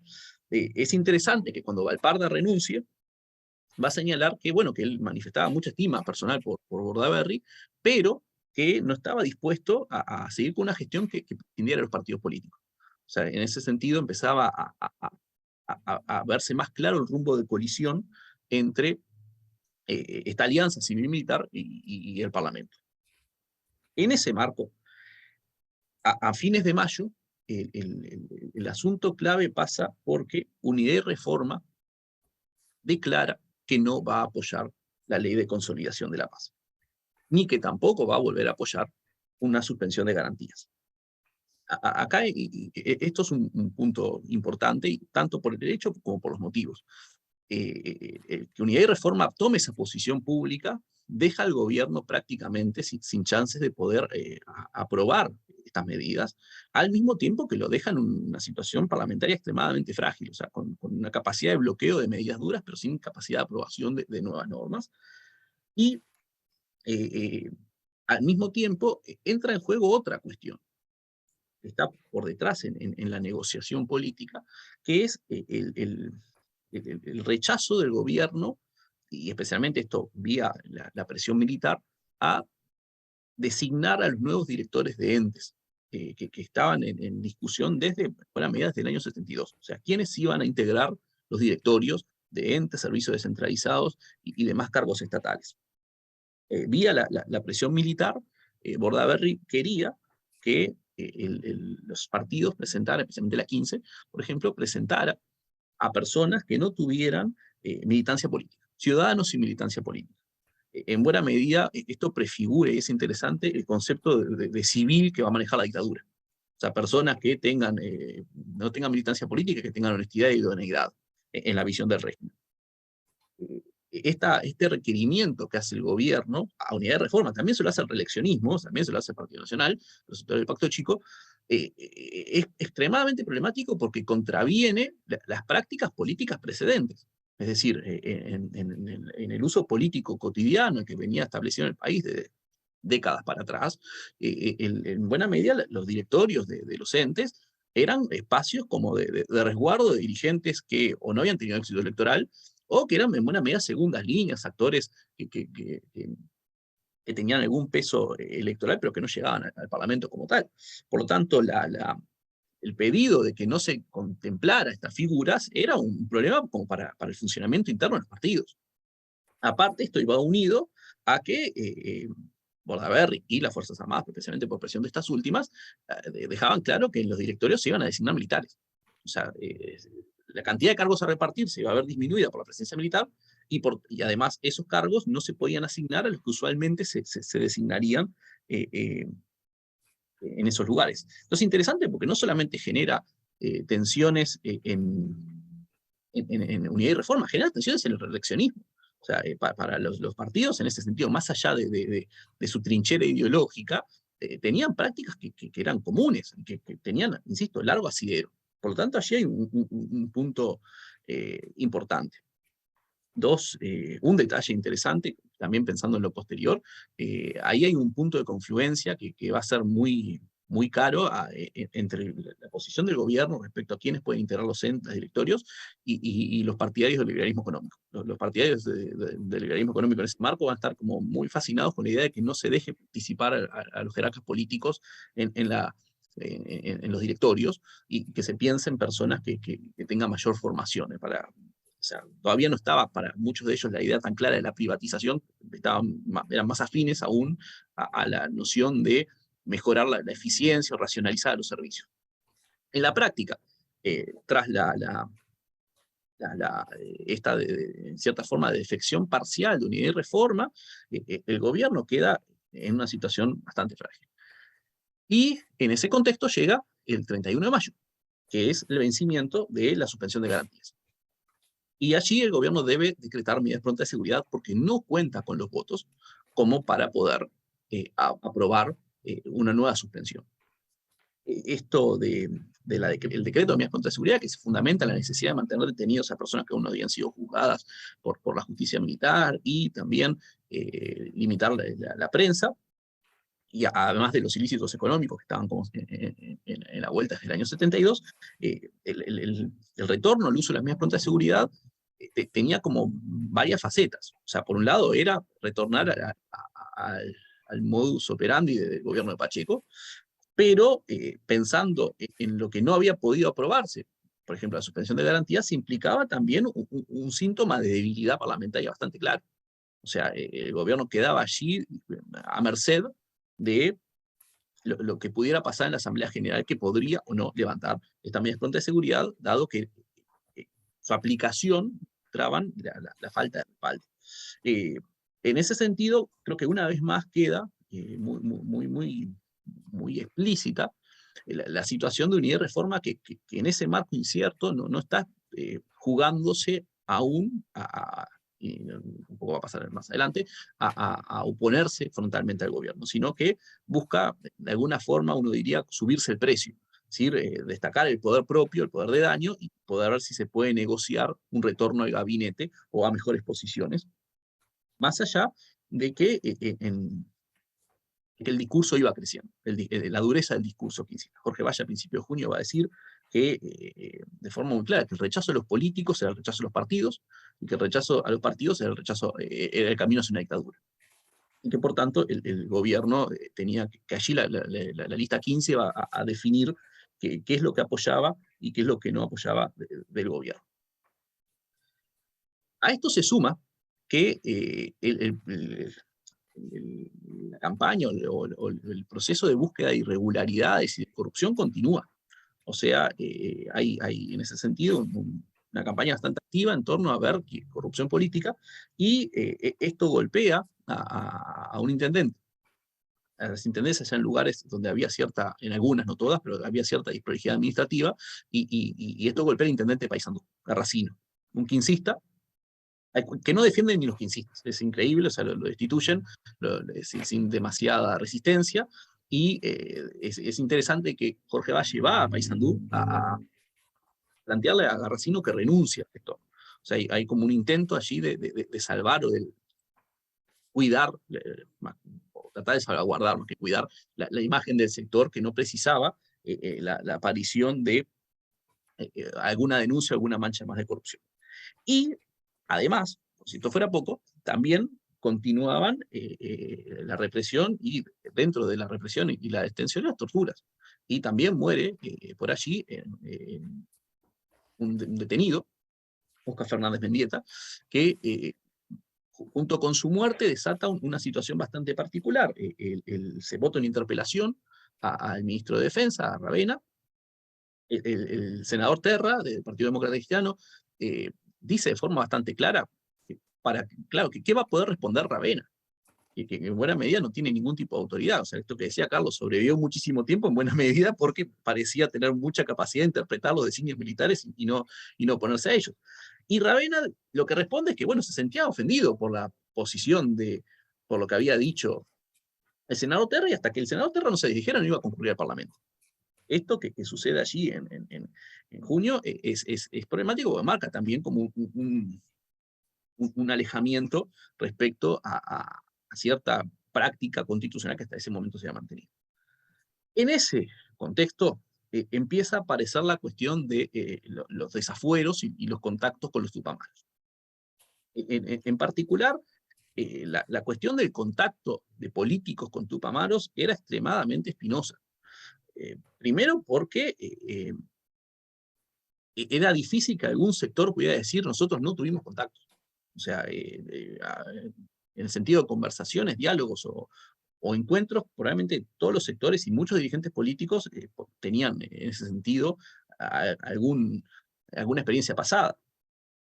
Pensemos, por ejemplo, en lo que señalaba Carlos la vez pasada de Gutiérrez Ruiz y el secuestro casi que permitido para el interrogatorio de Bardello. Bueno, un hijo de Gutiérrez Ruiz después cuenta una historia bastante más dura sobre los vínculos de Gutiérrez Ruiz con el MLN, o sea, más allá que después la familia lo desmiente, queda allí un halo por lo menos de dudas sobre los posibles puntos de encuentro. Y en este texto de Varela se destaca algo más que no es menor.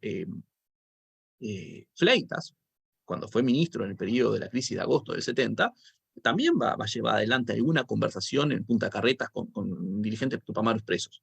Y a diferencia de a otros ministros o secretarios a los cuales Pacheco echa de forma fulminante cuando entiende que los están desautorizando, Fleitas no es destituido. No es echado ni en el 70, y además en el 71, como ya vimos, lo ascienden a ministro de Economía. Por lo tanto, en ese sentido, hay, hasta en el pachequismo, hay vínculos en el sentido de conversaciones con el MLN. Entonces, este asunto empieza a convertirse en candente. Había un antecedente del año anterior que había generado como bastante, por lo menos rispidez. Había habido un diputado suplente que había sido detenido, acusado de vínculos con la guerrilla, o sea, era parte del sector de Erro. Se le había habilitado que volviera a ser diputado, o sea, el titular había pedido licencia, este diputado, Ferrer, pasa a ser diputado y a partir de allí se fuga. O sea, que había como todo podemos decir, un mar de fondo complejo en torno a esta cuestión de los vínculos con la guerrilla y la cuestión del desafuero. La cuestión de fondo es que el 25 de abril el gobierno pide el desafuero de Erro. O sea, envía al Senado el pedido de desafuero. Acá hay varias cosas. Por un lado, el pedido de desafuero a Erro era también una de las opciones entre otros dirigentes que podrían haber sido también solicitados, pedidos para ser detenidos. Podría haber sido por lo que habían dicho verbalmente, por contactos, podría haber sido Vasconcellos o Ferrer Aldonato, Michelini, o sea, Erro era uno más entre los posiblemente acusados. Ahora, Erro no era cualquier figura. Era una figura que había construido un sector dentro del Frente Amplio que tiene una muy buena votación, en buena medida sobre la base de una mencionada cercanía, afinidad con el sector legal del MLN, para decirlo de alguna manera, y aparte era una figura que podía generar, o por lo menos una figura que tenía un historial muy largo, para decirlo de forma elegante. O sea, tenía en ese sentido, probablemente tenía más odios que amores dentro del Parlamento. Por lo tanto, puede haber sido también una elección que buscara ver si podía procederse a un proceso rápido. Pero era ahí, insisto, con una trayectoria muy... el pedido de desafuero entra a la Comisión de Constitución y Legislación, como corresponde en el Senado. Es una comisión que le integran legisladores de todos los partidos. Están Grauer, Pasaguirre, por Unidad y Reforma, está Singer por el reeleccionismo, Beltrán, Echegoyen, Ortiz y Michelini. Y más allá de la comisión, empieza a quedar claro, por un lado, que el Senado difícilmente tenga los votos como para la aprobación del desafuero. Pero eso es un problema todavía posterior. El asunto de fondo está en que la comisión empieza a estudiar el pedido y plantea bastante rápido que quiere interrogar a los testigos. La comisión considera que parte de sus prerrogativas está en que tiene el derecho de conversar directamente con los testigos y por tanto se lo pide. Al principio el Poder Ejecutivo y la Justicia Militar se niegan, pero finalmente la Junta de Comandantes en Jefe autoriza la posibilidad de encuentro con un testigo, que es Amodio Pérez. Y acá viene un episodio que me parece que puede ser bueno como para relatar e ir como cerrando, pensando en que después de esto viene el trayecto directo hacia el golpe, pero que es un episodio que muestra como el grado de avance militar, que es el encuentro de los senadores con Amodio Pérez.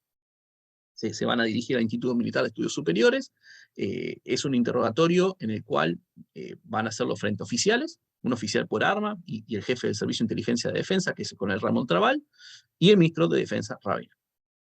Es interesante que, de plano, Echegoyen se negó a participar. Para el veterano senador herrerista, esas no eran condiciones para hacer un interrogatorio, si no había taquígrafos, no iba a tener, no iba a haber garantías. Dos detalles, ahí es proverbial el legalismo de Echegoyen, esto no impidió que después votara a favor del informe y del desafuero, o sea, estas protestas no se tienen que corresponder con la votación final. Y Michelini, cuando llegó el momento de entrar, se negó a participar por la supervisión militar.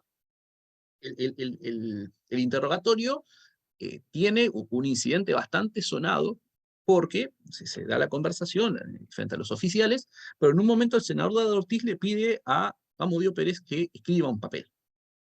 Me parece que Amodio Pérez no sabía qué escribir y puso, bueno, estamos en una unidad militar. Y lo pide que escriba en 2 letras, y Ortiz, escribano de profesión, se lo lleva porque quiere ver si esa letra coincide con la letra de un libro que había circulado en el año 72 con acusaciones contra los partidos políticos, un libro que había salido del Batallón Florida. Y lo que quiere tratar de probar Ortiz es si ese libro que había salido de la órbita militar en realidad estaba hecho en colaboración con un detenido de la guerrilla. El punto importante es que cuando Ortiz hace esto, y termina el interrogatorio, que dura aproximadamente 1 hora y se quiere retirar, Trabal le dice que no puede salir si no le entrega el papel. Trabal admite, según lo que recuerda Ortiz, que estaba violando la Constitución, que sea contrario a la Constitución, a la ley, pero que por órdenes superiores él debía frenar y le tenía que entregar el papel. Ortiz allí tiene como un gesto de mucha dignidad y dice, yo no voy a entregar el papel, o sea, es parte de está en mis fueros y se niega a entregarlo, y aparte todo esto se da frente al ministro de Defensa, que de vuelta no tiene ningún tipo de emisión de sonido, ni siquiera, es como que está ajeno a toda la situación. Trabal sale, conversa con oficiales, y cuando vuelve a entrar dice que por orden del comandante en jefe del ejército, Chepe Pose, le va a permitir la salida con el documento, que efectivamente es de la misma letra que había, según Ortiz, que no es una pericia, pero a ojos vistas parecía ser de la misma letra que el librillo del año 72. Por tanto, allí queda también como cargado de sombras, tanto la operativa militar, el vínculo con Amodio Pérez, y la misma acusación de error. Sin embargo, y con esto pretendo cerrar y abrir como preguntas, salvo que Carlos quiera agregar algo más, la comisión va a aprobar el pedido de desafuero. Van a votar a favor Echegoyen, Pasaguirre, Grauer y Singer. Es interesante de vuelta lo de Echegoyen. Pero el pedido de desafuero que... sobre Echegoyen? Sí, claro, Carlos. Bueno, estaban votando en la comisión y estaban 3-3. Es decir, Singer, Pasaguirre y Grauer votaron a favor, y Beltrán, Ortiz y Michelini votaron en contra. Y cuando llegó el momento de votar Echegoyen no estaba. Lo salieron a buscar, se había escapado. Lo fueron a traer, sí, poco menos que lo trajeron atado para que vote, porque había que romper el empate. Y Echegoyen, que era un tipo muy leguleyo, muy experto, y que además nunca decía las cosas directamente, siempre citaba un montón de antecedentes, citaba, yo que se podía hablar horas sin parar citando autoridades con respecto a cualquier problema, y podía citar autoridades que estaban a favor del problema o en contra del problema. No, en ese sentido, depende de cómo venía la mano, puede ser cualquiera de las cosas. Bueno, allí llega y dice, bueno, consulté con mi sector político y todos están de acuerdo en que vote favorablemente, así que voy a votar favorablemente. Y fin de la fundamentación de voto. Es insólito. Después salió Ferreira furioso y declaró en la prensa que venía asqueado de ver la cobardía que habían tenido algunos de los votantes, qué sé yo, y creo que se refería concretamente a la actitud de, bueno, por lo menos de Echegóyez. No dio nombres, pero estaba, y en la sesión siguiente después tuvo que dar explicaciones, Singer le exigió explicaciones y Ferreira se negó a dárselas porque no tenía por qué dárselas. A ver, ¿a quién se refería cuando hablaba de la cobardía? Pero creo que digamos, es impresionante la presión que ejercía la situación militar sobre los legisladores. Y fíjense que Echegóyez además va a ser el primer presidente del Consejo de Estado unos meses después. Así que también trabajaba en terreno fértil ahí los militares. Perdona, Matías. No, es simplemente eso. La votación sale favorable al informe, al pedido de desafuero, pero bueno, parece ser claro a principios de junio que no están los votos en el Senado. Y cuando empieza a circular la amenaza, la información de que si se conseguía una votación por lo menos favorable, sin llegar a la mayoría exigida, que es de 2/3, a favor del informe, se podía proceder a detener a Erro. Y allí es interesante que en un paso más en esto del alejamiento de Unidad y Reforma respecto al gobierno, va a ser Hierro Gambardella en el Senado el que va a decir que si se procede a detener a Erro sin el desafuero aprobado, bueno, se impulsaría el juicio político al presidente. Por lo tanto, la cuestión del desafuero, que creo que es la que vamos a tratar la próxima, deja bastante clara un camino, por lo menos un obstáculo difícil de franquear en esta relación entre alianza civil-militar y el Parlamento.